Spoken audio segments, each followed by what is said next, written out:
It is a beautiful Southern California sunny day, and today we have an incredible new car coming into the shop, but the shop is an absolute mess. We need to get it cleaned up. We need to get some cars moved around. This is Alpine Motors. You're coming with us.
All right, we're cleaning the shop, and Jake discovered the calcium carbide cannon. What do you think?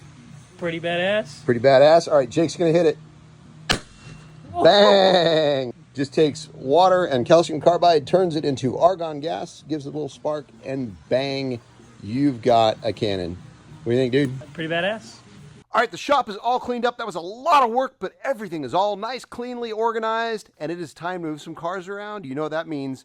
It is cold start time. We're going to start up the hot rods, move them out of here, and bring down our new acquisition. Get ready. This is going to be cool.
This car is amazing. Videos are coming.